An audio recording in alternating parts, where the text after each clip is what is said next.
खबरें जो आपको सीधे जोड़ती हैं हमसे, जिनका आपकी जिंदगी पर होता है सीधा असर। खबरों की वही तस्वीर, बिना बदले बिना डरे, जज्बा सच का लिए, सच दिखाते हैं आपके जरूरत की खबर। नमस्कार, मैं हूं आपके साथ अनुष्का और आप देख रहे हैं R7 भारत न्यूज। आइए रुक करते हैं आज की खबरों की ओर। मिर्जापुर में आज लोकसभा चुनाव में अपना दल के प्रत्याशी दौलत सिंह पटेल के पक्ष में नटवा स्थित वेडिंग मैरिज लॉन में चुनावी जनसभा को संबोधित करने पहुंचे। AMIM पार्टी के राष्ट्रीय अध्यक्ष असदुद्दीन ओवैसी ने बीजेपी पर जमकर कटाक्ष किया। उन्होंने डिप्टी CM केशव प्रसाद मौर्य के मुस्लिम आरक्षण पर समीक्षा को लेकर दिए बयान पर कहा, हम इतना कहना चाहते हैं, मोदी जी को पसमानदा मुसलमान से कितनी मोहब्बत है। 1950 का प्रेसिडेंशियल डॉक्यूमेंट निकालिए, उनको हक दीजिए। ये लोग सिर्फ जुबानी सबका साथ सबका विकास की बात करते हैं। अगर 10 सालों में काम किया होता तो ये सब करने की जरूरत ही नहीं पड़ती। ओवैसी ने कहा, तीसरी बार मोदी सरकार नहीं आ रही। वहीं पल्लवी पटेल ने भी डिप्टी CM केशव प्रसाद मौर्य के मुस्लिम आरक्षण की समीक्षा को लेकर दिए बयान में कहा, मेरी तो सलाह है, मुस्लिम आरक्षण की समीक्षा करने से पहले उनके समाज में आरक्षण को लेकर हो रहा है उसकी समीक्षा कर ले। हाँ, हम दिख जाएगा चेहरा। ये बताएं, ओवैसी साहब बताओ यार, केशव मौर्य डिप्टी CM है यहाँ पे, उन्होंने ये कहा कि मुस्लिम आरक्षण की समीक्षा होगी 4 तारीख के बाद, तो क्या कहेंगे इस पे? हम उनसे इस बात को पूछना चाहते हैं कि जो पसमानदा मुसलमान है, जो पसमानदा मुसलमानों से उनकी इतनी मोहब्बत है, कितना भाषण मोदी जी ने कहा पसमानदा मुसलमान पसमानदा। 1950 के प्रेसिडेंशियल ऑर्डर को निकालिए और उन पसमानदा मुसलमान को वो स्टेटस दीजिए। तो इससे ये साफ जाहिर हो रहा है कि वो सिर्फ जबानी सबका साथ सबका विकास विश्वास की बात करते, वो उस पर भरोसा कभी ना उस पर अमल करें ना वो मानने वाले हैं। अंतिम चरण का ये चुनाव है, क्या माहौल बनाने के लिए इस तरीके के बयान दिए जा रहे हैं मुस्लिम आरक्षण को लेकर? देखिए, अगर 10 साल में कुछ किए होते ना तो बता देते कि हमने ये किया, हमने ये काम किया। मगर भारत की जो गरीब जनता है, पिछड़ा है, दलित है, मुसलमान और ईसाई हैं, सब जान चुके हैं कि ये 400 पार का मतलब ये है कि संविधान को खत्म कर देना या बेसिक स्ट्रक्चर को खत्म कर देना, फिर आरक्षण निकाल देना। ये इसीलिए ये पैगाम जा चुका है इन तमाम समाजों में जो इस देश के संविधान से मोहब्बत करते, जो बाबा साहब से मोहब्बत करते, उनके पैगाम जा चुका है। इसीलिए ये फ्रस्ट्रेशन में ये बोले जा रहे हैं। 4 तारीख को क्या माहौल देखते हैं, क्या सरकार बदलेगी या फिर? देखिए, हम उम्मीद करते हैं कि जिन लोगों ने वोट दिया या अब वोट देंगे आखिरी 7वें फेज में, वो भारत की इस खूबसूरती को, इस भाईचारगी को, यहाँ की गंगा जमुनी तहजीब को मजबूत करेंगे। और हमको उम्मीद है कि इंशाअल्लाह तीसरी मर्तबा देश के मतदान करने वाले तीसरी मर्तबा देश का प्रधानमंत्री नरेंद्र मोदी को नहीं बनाएंगे। Thank you so much. Thank you so much.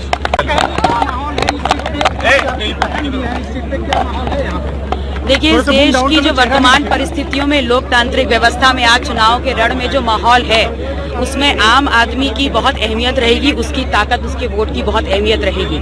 और अगर बात कर ले उत्तर प्रदेश की इस मिर्जापुर लोकसभा की, तो यहाँ पर जो लोग हैं, वो यहाँ जो आम जनता है वो बहुत आक्रोशित है और वो चाहती है कि यहाँ पर एक बहुत बड़ा बदलाव हो। यहाँ सत्ता में जब बदलाव होगा तो दिल्ली का बदलाव ये PDM अपने आप कर देगा। केशव मौर्य ने एक बयान दिया है जिसमें उन्होंने कहा है कि हम 4 तारीख के बाद समीक्षा करेंगे मुस्लिम आरक्षण की, जो OBC की तहत दी जा रही है। आज उनका एक बयान है, क्या कहेंगे?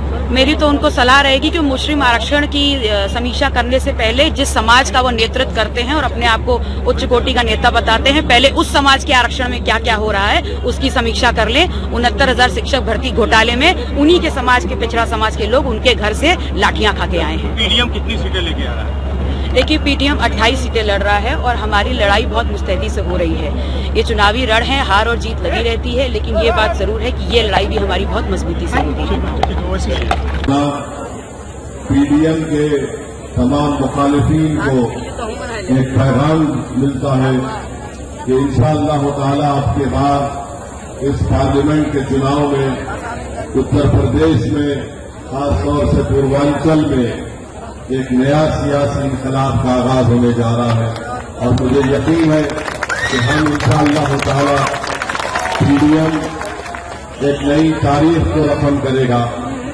और पीडीएम इसलिए बनाया गया कि उसमें उसके जरिए से पिछड़ा दलित और मुसलमानों को उनसे सामाजिक न्याय हो, उनसे इंसाफ हो, उनसे उनको उनका हक मिले। और तमाम बहुत से सियासी नेता हिस्सेदारी की बात करते हैं मगर हिस्सा नहीं देते हैं। चुनाव के वक्त तो सब बात करते हैं मगर चुनाव में वोट लेने के बाद वो सिर्फ अपने ही खास परिवार के लोगों को आगे बढ़ाते हैं। पीडीएम इस बात को आपके सामने साफ तौर पर रखना चाहता है कि अगर आप पहली तारीख के दिन यहां से पीडीएम के उम्मीदवार दौलत सिंह पटेल साहब को अपना कीमती वोट देंगे तो हम आपसे वादा करते हैं कि पिछड़ा दलित और मुसलमानों को न सिर्फ उनसे इंसाफ होगा बल्कि उनके लिए तरक्की की राहें बनाई जाएंगी। उनको वो मुकाम दिया जाएगा जो किसी सियासी पार्टी ने, चाहे बीजेपी हो या समाजवादी कांग्रेस हो। हमारी कोशिश यही है कि पीडीएम के जरिए आप तमाम को आपका हक मिले। मेरी आप तमाम से दरखास्त है कि आप पीडीएम की कामयाबी के लिए दुआ भी करिए और अपने वोट का इस्तेमाल भी करिए। ये पीडीएम सिर्फ पार्लियामेंट के चुनाव के लिए नहीं बनाया गया बल्कि इंशाअल्लाह ताला आप देखेंगे कि मैं, हमारी पार्टी और पार्टी के तमाम मजलिस के जिम्मेदारान हमारी बहन पल्लवी पटेल साहब के साहिबा के साथ रहेंगे और माताजी के हाथ को मजबूत करते रहेंगे। और मरहूम सोनेलाल पटेल साहब जो आज इस दुनिया में नहीं है, उनके ख्वाबों को अगर कोई पूरा कर रहा है तो मेरी बहन पल्लवी पटेल ख्वाबों को पूरा करने की कोशिश कर रही है। मैं आपकी बात जरूरी समझता हूं कि अगर पल्लवी पटेल को सत्ता की जरूरत होती तो पल्लवी पटेल बीजेपी से जाकर सौदा कर लेगी। पल्लवी पटेल को सत्ता से मोहब्बत नहीं है, इसीलिए उन्होंने नरेंद्र मोदी से दूरी अख्तियार की। पल्लवी पटेल को अगर सीट की जरूरत होती तो समाजवादी पार्टी में रहती, मगर पल्लवी पटेल के सामने अपने बाप के सोनेलाल पटेल के ख्वाबों को पूरा करने की जिम्मेदारी उन्होंने ली है अपने कंधों पर। तो मेरी आपसे गुजारिश है कि जिस शख्स ने अपनी जिंदगी में न सिर्फ अपनी समाज के लिए बल्कि गरीब और मुस्लिमों के इंसाफ के लिए, मुसलमानों के लिए, दलित के लिए, जिसने पुलिस से कई मरतबा अपने जिस्म पर लाठियां खाई, मसाइब और मुश्किलात का सामना किया। मेरे अजीज दोस्तों और बुजुर्गों, हमारी जिम्मेदारी है कि हम हमारी इस बहादुर बेटी की बहन का साथ दें और उन ख्वाबों को हम पूरा करें। और यकीन जानिए अगर वो ख्वाब पूरे होंगे, मुझे यकीन है कि वो ख्वाब पूरे होंगे तो वो सिर्फ पल्लवी पटेल के इनफरादी ख्वाबों की ताबीर नहीं होगी बल्कि वो तमाम के तमाम गरीब और मुस्लिमों के ख्वाबों को हम पूरा करने की कोशिश कर रहे हैं। दूसरी बात जो मैं आपके सामने अर्ज करना तो आए तो नागा प्रसाद विश्वकर्मा का नाम ले लेते जिसको महाराजा की फौज ने शहीद कर दिया था। मोदी जी को मालूम ही नहीं होगा नागा प्रसाद विश्वकर्मा। मोदी जी जब आपके मिर्जापुर को आए तो कम से कम अब्दुल वाहिद का नाम तो ले लेते जिसको अंग्रेजों ने सन 57 की जंग आजादी में शहीद कर दिया था। ये वो सरजमी है जहां पर ऐसे बड़े बड़े जियाले पैदा हुए। ये वो सरजमी है जहां की गयूर माओ ने अपनी फौज से ऐसे बहादुरों को पैदा किया जिन्होंने अंग्रेजों से की गुलामी से देश को आजाद करवाया। मैं उन जियालों से और उन माओ से कह रहा हूं कि आज आपको पीडीएम का साथ देना है। मैं उन बहादुर नौजवानों से अपील कर रहा हूं कि गुलामी मत करो, गुलामी मत करो, किसी से मत डरो। जिंदगी एक ही बार मिलती है, उसको इज्जत से गुजारो, सीना तान कर अपनी जिंदगी गुजारो, अपने हक के लिए रहो। और आपके हक के लिए, आपके जायज मांगों के लिए पीडीएम को बनाया गया है। ये मेरी खुशकिस्मती है कि मैं आज मिर्जापुर की सरजमीन में हूं जहां पर ख्वाजा गरीब नवाज सुल्तान हिंद के बादशाह की खबर की है और उसके बाजू में ये मोदी जी को नजर नहीं आता, देखना नहीं चाहते इन चीजों को मोदी जी और बीजेपी और आरएसएस। तो मेरे अजीज दोस्तों और बुजुर्गों, मेरी आपसे गुजारिश है कि इस भाईचारगी को बरकरार रखिए, इस भाईचारगी को बरकरार रखिए, मोहब्बत को और मजबूत करिए, नफरत का खात्मा करिए। और नफरत का खात्मा उस वक्त होगा जब आप पीडीएम का साथ देंगे, जब आप हमारे दौलत सिंह पटेल साहब को पहली तारीख के दिन लिफाफे के निशान पर वोट लगाकर उनको कामयाब करेंगे।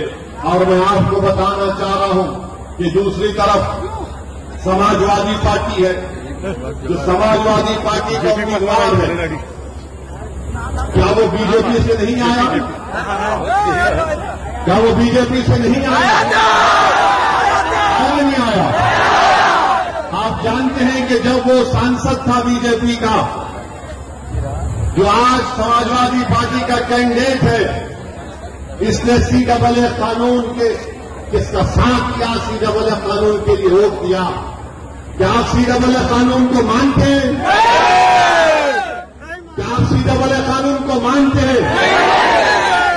और वही CAA कानून को भारत की पार्लियामेंट में मोदी और अमित शाह की टीम को MPs के सामने उस कानून के बिल को अगर किसी ने फाड़ा तो उसका नाम असदुद्दीन है।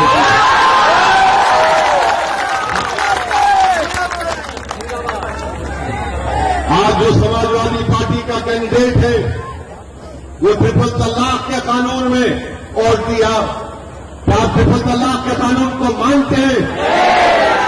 मेरे भाई, मेरे बुजुर्गों, मेरी सरदार मां और बहनों, ये अखिलेश यादव का ये इनकी मोहब्बत है अल्पसंख्यक समाज से कि जो बीजेपी से आ गया, इनके पास एक स्टैंप है, वो स्टैंप लगा देते हैं, सेक्युलर हो गया।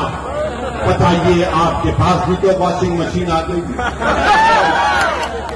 क्या वो वॉशिंग मशीन आपको मोदी जी ने दी? कि मोदी जी के पास एक वॉशिंग मशीन है, मोदी के पास, कि जो करप्शन करे मोदी के पास आ जाए वो साफ हो जाता है, और जो बीजेपी से निकल कर आ जाए अखिलेश के पास तो वो सेक्युलर हो जाता है। मैं आपको बता रहा हूं, कल अखिलेश यादव एक जनसभा कर रहे थे, इलेक्शन की मीटिंग कर रहे थे। किस मुकाम पर कर रहे थे मैं आपको बता रहा हूं। अखिलेश यादव चंदौली में बायोटेक्नोलॉजी कॉलेज के मैदान में शाम के 4 बजे समाजवादी के एक उम्मीदवार के लिए अखिलेश यादव मीटिंग कर रहे थे।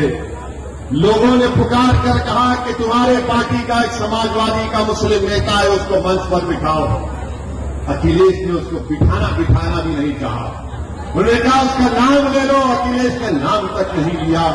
बताइए मेरे अजीज दोस्तों और बुजुर्गों, जो हमारा नाम लेना नहीं चाहता, जो उन्हीं के पार्टी के नेताओं को अपने मंच पर बिठाना नहीं चाहता, वो क्या आप पर हमारा इंसाफ करेगा?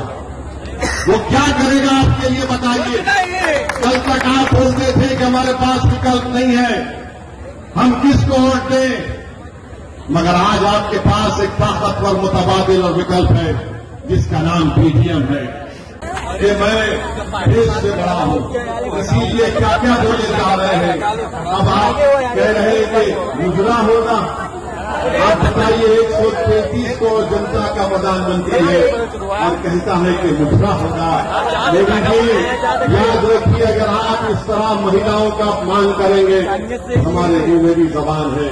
हम आपसे पूछना चाहते हैं, जब चीन डेप्सांग, डेमचाट और पोंगसांगसू लेक में भारत की 2000 स्क्वायर किलोमीटर को कब्जा करके बैठ गया, तो क्या आप ब्रेक डांस कर रहे थे? मोदी जी जब ये गांव रक्षक गरीबों को रोककर मारते थे, पीटते थे, तो क्या आप उनके साथ भांगड़ा नहीं कर रहे थे? जब गरम संसद किए जाते और गालियां बकी जाती महिलाओं को, नफरत फैलाया जाता, तो मालूम हुआ कि मोदी जी उनके साथ भरतनाट्यम कर रहे थे। इस तरह अगर बोलते रहेंगे तो देश देख रहा है। मोदी जी आकर आपको हो क्या गिरा है। हम जानते हैं कि आप 75 साल के करीब हो रहे हैं, मगर आज आप इस तरह की जबान इस्तेमाल कर रहे हैं। आज देश के प्रधानमंत्री आकर मिर्जापुर में कहता है कि आरक्षण छीन कर मुसलमानों को दे दिया जाएगा।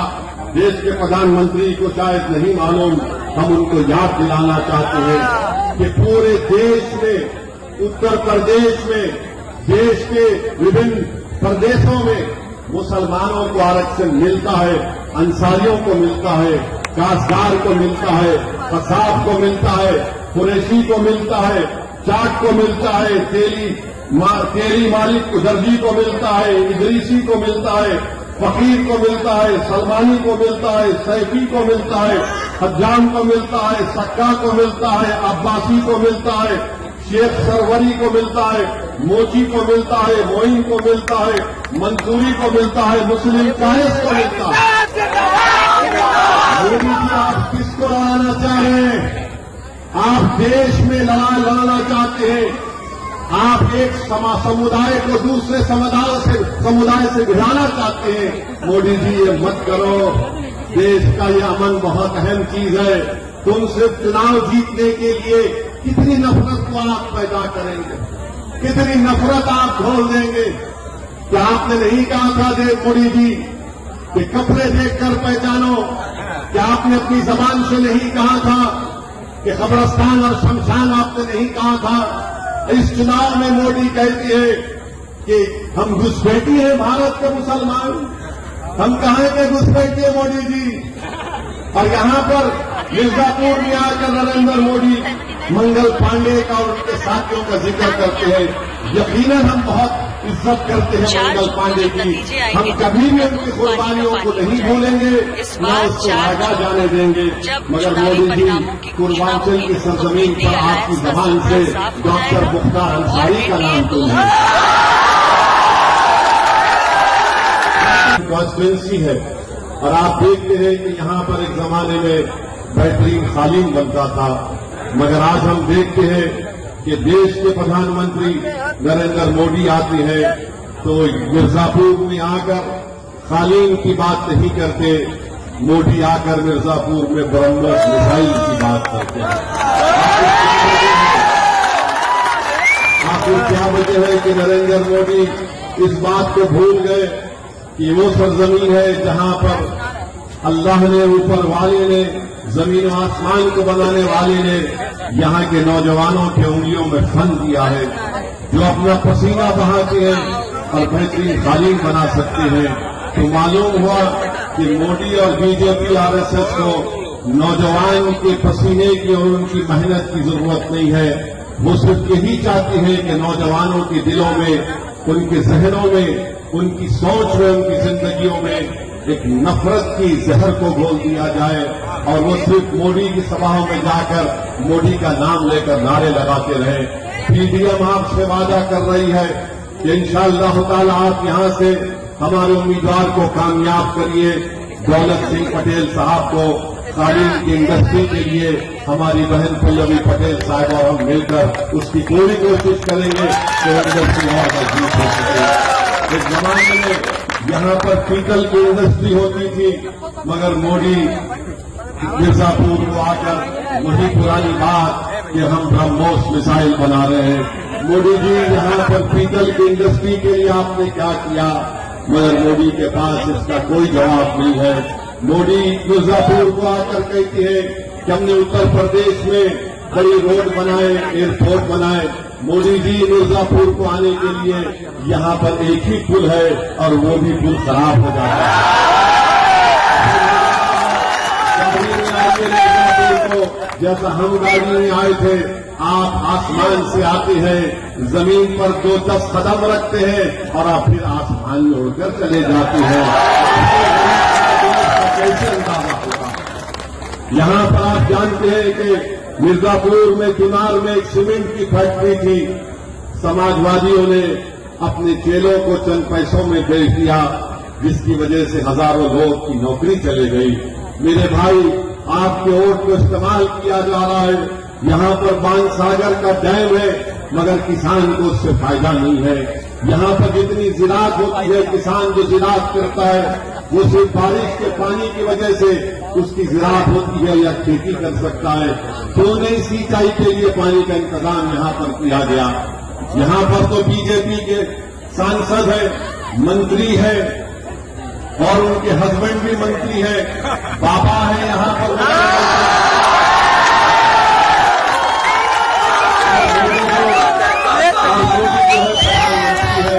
अब आप बताइए 10 साल में क्या हुआ यहाँ पर मिर्जापुर में। मेरे अजीज दोस्तों, बुजुर्गों, मैं आपको ये भी बताना चाहता हूँ कि आजकल हमारे देश के प्रधानमंत्री ये कह रहे हैं कि वो अपनी माँ की पेट से पैदा नहीं हुए। कहाँ है वो? ये कहा, ये हम कोई भड़काऊ भाषण नहीं दे रहे हैं। अगर मीडिया में कोई लोग मोदी जी को जाने वाले हैं तो दिल पर मत लीजिए, गुर्दे कर लीजिए। मोदी जी ने बात कही और मोदी जी ने यहाँ तक कह दिया कि